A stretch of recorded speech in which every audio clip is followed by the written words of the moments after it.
What's up, cast and crew? Welcome to Tyler's Theater, and today we are going to be discussing Marvel's new show, Daredevil Born Again Episodes 1 and 2. Now, if you are a huge fan of Daredevil like myself, if you love the characters, the character development, the storyline, the plots, the twists, the violence, trust me when I say you are going to enjoy the first two episodes of this show. Now, I do realize that the show is in its earlier stage and there's a lot more story to be told, but I can tell that the showrunners really understand what they're doing with the show. Really excited to see where this show takes us. Now, before we do get into these two episodes, I am warning you guys that there are going to be spoilers in this video. So, if you haven't seen the first two episodes yet, I encourage you, go ahead and watch them. If you're weird like me, you can go ahead and watch them 4 or 5 times before you come back to this video. So starting the show off, we are introduced to our favorite trio once again. We have Karen Page, Foggy Nelson, and of course, Matt Murdock himself. Spoiler alert, Matt Murdock was Daredevil if you didn't know. The three are out for a night on the town. They all go to Josie's, have a couple drinks, have some laughs. It does seem like they went with a group of cops and attorneys of the city. And just when you think things are going great, well, folks, this is where the chaos does ensue. Josie literally comments, "May you be in heaven before the devil knows you're dead." They all laugh, they raise their toast, even Matt. If only they knew that statement was gonna be a little too literal. Foggy receives a call from a man named Benny, who I believe is their client.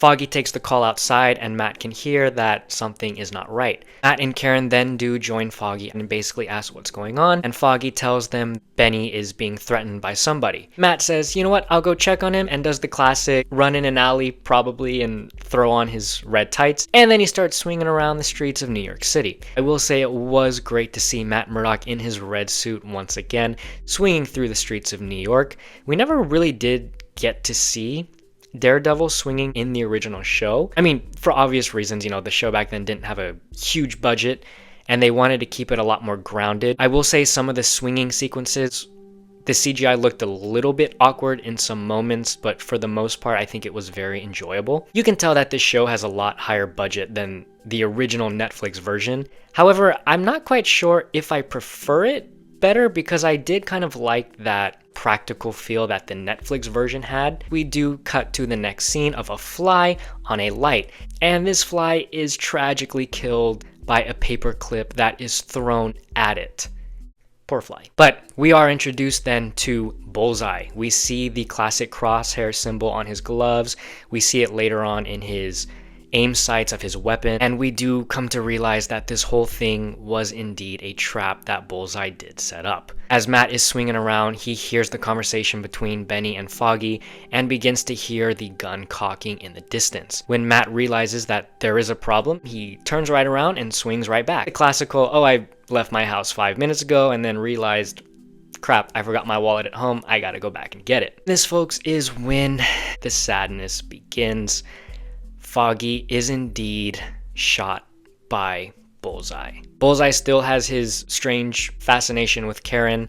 He does the typical, hello, Karen. And just as Bullseye is about to kill Karen, Daredevil does indeed swing in and pushes him into Josie's. The scene does break out in a fight between the two, and it was so cool to see a oneer once again. I mean, it's not really a Daredevil show if there's not a oneer fight scene. Well, oneer. You could see some of the edits and transitions, but it was still pretty cool. The fight takes the two up to the rooftop of the building. Matt can hear Foggy's heart beat, Karen trying to basically keep Foggy alive. Unfortunately, Foggy's heart does begin to slow down until eventually Foggy does pass. We do get an emotional scene between Foggy and Karen, and I just have to say, these actors really know these characters so well. I was extremely moved by their performance. I really was beginning to tear up. And then just when you thought it couldn't get any more sad, when Matt realizes that Foggy has passed, Matt grabs Bullseye. He screams into the air and begins to weep. Bullseye, on the other hand, as Matt's weeping, looks at him in the eye and basically smiles in his face. Let me just say, this guy is incredibly sick. Like, he is psycho on a whole nother level. As he's fighting Daredevil, he's literally killing everyone else in the bar. Actually took me, I think, 4 rewatches to realize that he was literally throwing pool balls around, and like one of them ricocheted 4 times off the wall and knocked somebody out. Through a pit of anger and grief, Daredevil does, well, throw Bullseye off the roof. Bang, splat, dead. Or so you would think. Apparently Bullseye did survive the fall. Not quite sure how, but he is one tough sucker for sure. Matt then does indeed take off his helmet, and we get another emotional scene from Charlie Cox. Matt throws his helmet off the roof. A new character named Cherry walks up. I believe he's on the police force. Realizes that Matt is indeed Daredevil. The opening titles then do appear.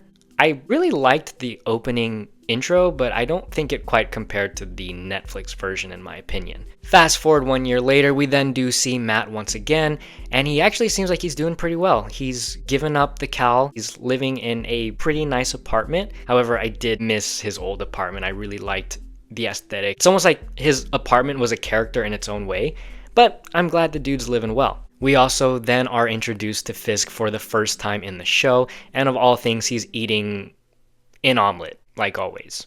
I don't know, Fisk has like such a weird fascination with eggs. Like, I don't know why we see so many scenes of him just cooking eggs or eating them. But hey, I guess the dude just needs his protein. Fisk then does reunite with Vanessa. It seems like she's running some kind of art dealership, I believe, for Crime Syndicate. Apparently Fisk and Vanessa were supposed to be running that together, but after season 3, he separated himself, caused this strange rift between the two characters. It does seem like Vanessa is pulling herself away from Fisk, but at the same time she can't help but feel intrigued by him like she always has. Fisk then does announce that he is going to be running for mayor, and Matt is curious as to what Fisk's intentions are, and from there we do get a great scene between Fisk and Matt. Matt does go to Fisk and asks to chat with him, and Fisk is basically just like, "Yes, I think that would be a delight." And we get an amazing shot, one of my favorites, as Matt is walking away from Fisk. We get that original Daredevil theme, and it's in slow motion. You can feel the tension between the two, especially when they're sitting at the diner. It actually kind of reminded me of the prison scene from season 2. I do respect and appreciate they brought that feeling to us. The two seem to try to be moving on professionally and starting a new leaf. Obviously, Fisk wants to be mayor. His intentions are still the same as they always were. He is still trying to better New York City, but this time instead of being Kingpin, it is Mayor Fisk.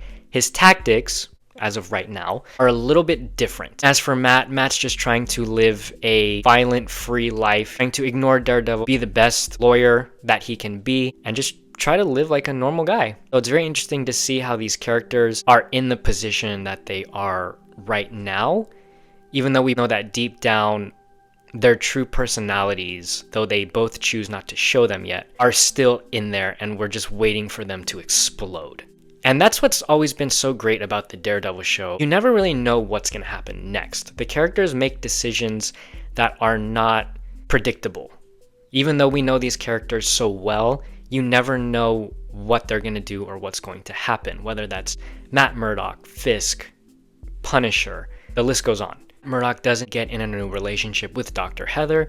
Time will only tell what happens there. Matt's not exactly the best person when it comes to relationships. He's afraid of losing people. We get the news that Fisk is indeed elected mayor. Now, I find this very interesting because it seems like a lot of the city is against Fisk, while there is a percentage that also supports Fisk. We've seen in the past many times that Fisk has risen to power with violent tactics. He's cheated his way up the ladder.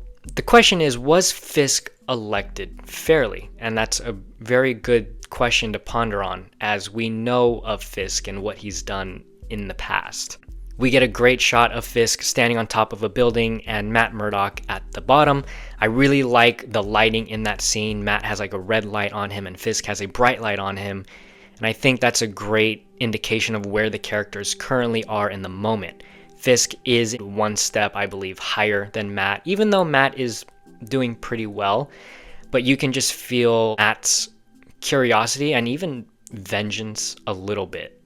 He doesn't trust Fisk, understandably. And that scene does conclude the first episode. And then as we do jump into episode 2 with Fisk announcing his plans for mayor, Apparently, he does want to completely get rid of vigilantes, or as we know them, heroes. He mentions Punisher and Daredevil, but we also do get a pretty cool reference to Spidey. It was very cool to hear Vincent D'Onofrio as Fisk mention Spider-Man. Now, are we going to get that? I'm not quite sure, but I think it would be so cool to see Vincent as Fisk take on the webhead. Then introduced to Hector Ayala. Ayala? Ayala. I don't know. Parlay. Who indeed is White Tiger. Now, to be honest, I don't know much about White Tiger, but I am interested to see how this character develops. Hector is basically walking down the subway and sees a young boy named Nicky getting assaulted by two men, and he decides to jump in there and stop the fight. They have a little bit of a tussle, and one of the muggers trips over, falls in the alley, and gets hit by the train. Other mugger pulls his gun out and basically says that they were NYPD, and Hector was like, oh crap. Hector then is arrested. Matt Murdock does cross paths with Hector, asks him a few questions, and it was really cool to see Matt using his special hearing again to see, are you telling the truth? Are you lying? Hector's heart rate was very steady when Matt asked him if he knew they were cops. His heart rate did start to go up as Matt said, is there anything you're not telling me? Which deep down, yeah, we all knew that this guy dresses as a big white cat. Matt Murdock does become interested in Hector and decides to take him as a client and represent him. We are also introduced to a media journalist, BB, who happens to be the niece of Ben Urich. Now, if you guys remember from Daredevil Season 1, Ben Urich was killed in his own home by Wilson Fisk. So when Fisk found out that BB was the niece, there was definitely a very awkward moment. Does BB know that Fisk killed her uncle? I don't think so.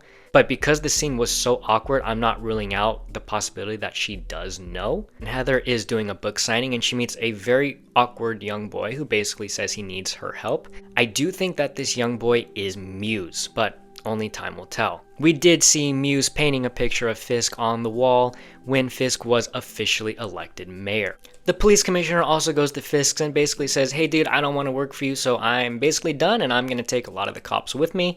And this is where we first get a scene from the Fisk that we know. Fisk does extort him by showing him a picture of what I think was the commissioner's family and basically forces the commissioner to stay. The police commissioner then threatens Fisk and basically says, be careful what you wish for, and Fisk is like, really?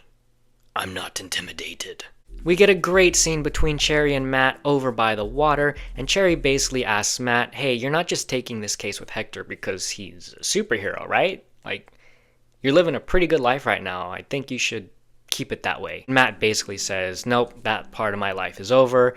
But we all know deep down that that devil inside of him is just waiting to break out, especially now that Fisk is mayor. So it is nice to see Matt conflicting with himself yet again. Am I Daredevil? Am I not Daredevil? But he's able to put the suit under the bed for now. Matt then uses his special hearing to follow one of the cops as he's trying to track down the kid Nicky that was getting beat on. He does then find Nicky and goes to his apartment and basically warns him, hey, I think you should go. I have someone who can keep you safe. You go, get out of here, live. The cops then come into Nicky's apartment and see that Matt is the only one there. Matt, with his sarcastic personality, of course, is always like, oh yeah, well, you guys missed him. So, sucks to be you. A fight then breaks out, they start beating on Matt, and you can see Matt is trying so hard not to fight back. Although just like in season 1, as he mentions, when his dad used to get hit, something would snap, and we do see that in this scene. Matt then does become Daredevil once again. He gets up and violently takes the two down within a matter of seconds. The episode then does end with Matt putting on his glasses and giving the classic primal scream that we've seen Fisk, Bullseye, Daredevil, all of them do. Now, in conclusion, I thought this was a very great start to the show. I'm so excited. I cannot wait to see what happens next. We did see that the cops that Matt was fighting did have a Punisher tattoo on his arm, so my best guess is somehow that's going to relate to Punisher, which could very well be the next episode. Are the cops entangled with Fisk? What is going on there, as we have seen that in the past? Are the cops tied in with Punisher somehow?